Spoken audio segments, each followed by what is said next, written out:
You want to support Roland Martin Unfiltered? Be sure to join our Bring the Funk fan club. Every dollar that you give to us supports our daily digital show. There's only one daily digital show out here that keeps it black and keep it real as Roland Martin Unfiltered. Support the Roland Martin Unfiltered daily digital show by going to RolandMartinUnfiltered.com. You can make this possible. All right, folks, top of the show, we told you that a lawyer in Brunswick, Georgia has announced that he released the video that shows the tragic shooting death of Ahmaud Arbery. This has unleashed all sorts of repercussions. The Georgia Bureau of Investigation, now they are involved.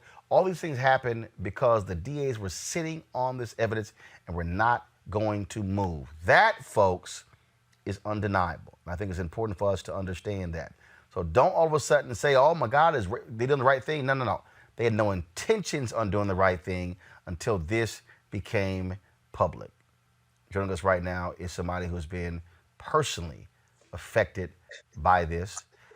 She, of course, is the mother of Ahmaud Arbery, also joins us with Lee Merritt as well. First and foremost, just condolences for losing your son. He, if I'm correct, his birthday, was it Friday? He will turn 26 years old? Yes. That has to be just difficult. But I got to, first of all, before you even get into all the stuff of the last 2 days, just let folks know who Ahmaud Arbery was. Ahmaud was my baby boy. He has two siblings, one sister, one brother. And again, he was the baby. I had him back in '94 on Mother's Day. So around this time was really when we celebrate Mother's Day as well as his birthday. Wanda Cooper-Jones, he, according to the stories we read, he was an avid jogger. He played football in high school. That is correct. So here we are in May. This happened in February. When this took place, were you just simply perplexed as to how your son is dead because he simply went out jogging? And also, did he live in that community, live nearby, anything along those lines? Because he was running in that area. And that is correct. He lived, our subdivision is about three miles from where he was jogging. And I never worried about him jogging because that's what he did daily. So I didn't have any concerns, and nothing was posed where I had to become worried when he went out jogging. I want my panel to get prepared to ask some questions as well, so I just want to let y'all know in advance. The fact that we are here, we covered this story last week. We had Lee Merritt on talking about it. New York Times did a story. But frankly, Ms. Jones, national media didn't care, but it wasn't until that video got leaked where all of a sudden people begin to pay attention. And the problem here is that you and the family, you had not seen this video. The DA's office sat on the video. Y'all found out when we found out, correct? That is correct. Lee Merritt, that's what really strikes me when we talk about where we are now. I just fundamentally believe that on a third DA, that they were hoping this thing would go away and not have to adjudicate it. For them to say, oh, now we're going to go to a grand jury, it's only because that video's out. No, I absolutely agree. The level of corruption that is being exposed by this case, and you know what? Ahmaud's legacy is going to be the exposure of a great deal of corruption in the criminal justice system in South Georgia. They were hoping that this case would go away. They were hoping that they could murder a man in the streets and that there will be absolutely no consequences for anyone involved. And the legal apparatus was going out of its way to make sure that that became a reality. I want to go to my panel with questions. First up is Greg Carr. Greg, you're talking to Wanda Cooper-Jones and Lee Merritt. Yes, of course. Brother Merritt, again, thank you for continuing to stand. And Sister Jones, I mean, there are no words. I know how my mother would feel on my sister versus been my nephew. You talked about Ahmaud in a way that I don't want to use the word humanized because he's a human being, but that reveals to the world who this young brother was. You know, help us understand, if you can. And I think about Sister Sabrina Fulton, of course, Trayvon Martin's mother. At this moment, nobody wants to be in the spotlight that you're in. And I know this has got to be incredibly difficult. What do you call on those of us who are feeling this pain just by kind of proximity to you? What are you calling on us to do? I mean, set aside the justice would be restoring your son's life, of course, as Sabrina Fulton says. I mean, but what do you want us to do? Because I know we're going to act, but we need to hear from you in this moment if you can articulate even a bit of it for us. I just need some assistance on trying to get these men indicted. They really need to go to jail. I mean, 2 months and 2 weeks has been too long. I mean, something has to happen.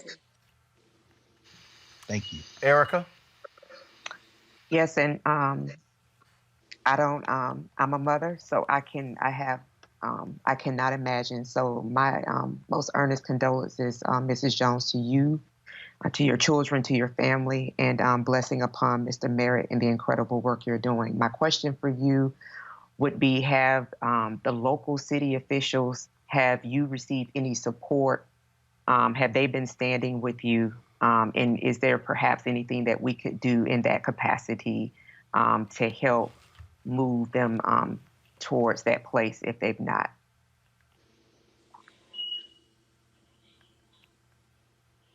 Ms. Cooper-Jones, did you hear a question? Oh, I'm sorry. I thought that was Lee's question. I'm sorry. Can you repeat the question, please? I'm sorry. I thought that was Lee's question. Sure. Have you received any support from any of the local city elected officials? And is there something that, if you have not, that we could do in that way to help move them towards to providing some level of support from your local city officials? Okay. I just recently I began to receive support. The case had been out there. The crime occurred back in February, and just last week, when it went public, is when they reached out to help me. I mean, when it first happened, no one reached out. There was no support. There was only articles coming in the newspaper, which had the stories of the murderers in it. So no, ma'am, there was no support. I mean, they have came in with some support within the last week, but 2 months ago, there was absolutely no support at all. Reese? Ms. Cooper-Jones, you have my deepest condolences. I think I read somewhere that you were actually told a different story about the incident occurring in the home versus outside. How much has the story changed in terms of, you know, what you're now seeing happen, what transpired from that video compared to what you were told by the authorities? Initially, I was told that there was a burglary, and Ahmaud was confronted by the homeowner. There was a confrontation, and at that time, there was a struggle over the firearm. I kind of questioned the story before the video came out, because the news articles that was coming out said something totally different as well. I have not viewed the video, but I've had some of my siblings to do so, and what they've described is nothing like I was told at first. When we talk about what's happening now, Lee, I'll go to you. This attorney, this defense attorney, releases the video. Says he's not representing anyone, but then says he may or may not. Does that seem strange to you? It is actually very strange because these men haven't been charged yet. They have the liberty to kind of play these games where their attorney, who is clearly their attorney, releases a video and attempts to impact the outcome of this case, but can hide his hand and say that he doesn't represent anyone just yet. It's clear that he intended to somehow influence the outcome of this case with the video. The scary thing for me is I believe that he thought this video would help his clients. And because the culture is so backwards there, that they thought that that excuse of a citizen's arrest was valid here? Ms. Wanda Cooper-Jones, as Greg alluded to, you are now a part of a sorority and no black mother wants to be a part of. We talk about mothers of the movement, people who have lost their children to police abuse, lost their children to police shootings. You look at Trayvon Martin, Sabrina Fulton, Tracy Martin, Trayvon's dad, what they have to deal with. Just explain for the folks watching, what you've had to endure for the last 2 months, knowing full well that the individuals who clearly shot and killed your son have not been brought to justice by anybody, and it took yelling, kicking, and screaming just to get to this point we're at right now. It's been hard. I mean, it's just the fact that he's gone and he's not going to be, I can't see him, I can't touch him. I mean, it's really hard. And at this point, I'm not for sure whether I've even really processed it.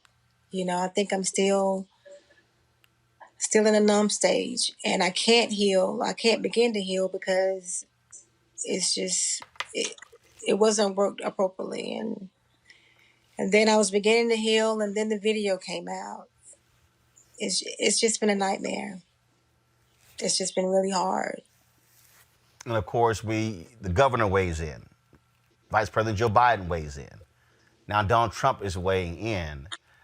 But I would think the only thing that can actually bring you any sort of solace is to actually see these handcuffs slapped on them, go through the legal process, and then being convicted and found guilty of murdering your son. That is correct. It won't bring him back, but it will make me feel better. Well, we're going to continue to cover this story. It is one that we covered before mainstream media decided to do so. We're going to certainly stay on it. We thank you for your strength and your courage. Again, prayers to all the family of your son, Lee Merritt. We certainly appreciate it. Thanks a lot as well. Thank you, sir. Every single night, we've got some of the top black experts. You're not going to see them on cable news or broadcast news because you swear black people aren't experts when it comes to this health crisis. That's why we have this show and why we do what we do every day on Roland Martin Unfiltered. Joining us right now is retired General Russell Honoré, the nation's first black Surgeon General, Dr. Joycelyn Elders. John Hope Bryant, he's the founder of Operation Hope. Senator Kamala Harris of California, Dr. Cedrina Calder, retired General Lloyd Austin, Congresswoman Karen Bass, Commissioner Omari Hardick, Bureau President in Brooklyn, Eric Adams, Dr. Joseph Graves, America's Wealth Coach, Deborah Owens, Dr. Corey Abear, Patel Salt, Howard University student, Pastor Jamal Bryant, Dr. Christy McDowell, Benja Ajilore, senior economist at the Center for American Progress, Gilda Daniels, again, author of the book, The Crisis of Voter Suppression in America. 4 stars, General Kip Ward. Dr. Oliver Brooks is president of the National Medical Association, president of the American Medical Association, Dr. Patrice Harris. Joby Benjamin, Dr. Alexia Gaffney, infectious disease specialist, Dr. Georges Benjamin, executive director of the American Public Health Association, Malcolm Nance, family medicine physician, Dr. Jen Caudle, Dr. Tashaka Cunningham, a molecular biologist, Kat Stafford. She's a national race and ethnicity reporter for the Associated Press. Dr. Wayne A.I. Frederick, who is the president of Howard University, Congresswoman Yvette Clarke from the state of New York, William Spriggs, AFL-CIO economist, Andrea James, executive director of the National Council for Incarcerated and Formerly Incarcerated Women and Girls. All right, let's go to Capitol Hill. Congressman Gregory Meeks, Congresswoman Eddie Bernice Johnson of Texas, Congresswoman Barbara Lee, Minnesota Senator Amy Klobuchar, mental health clinician Jamie Singletary, Prince George's County State's Attorney Aisha Bradeboy, as well as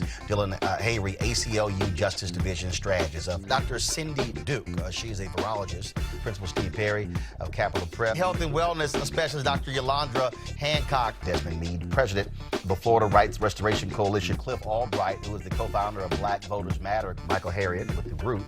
The Mina McWhorter, founder of Love by the Hand.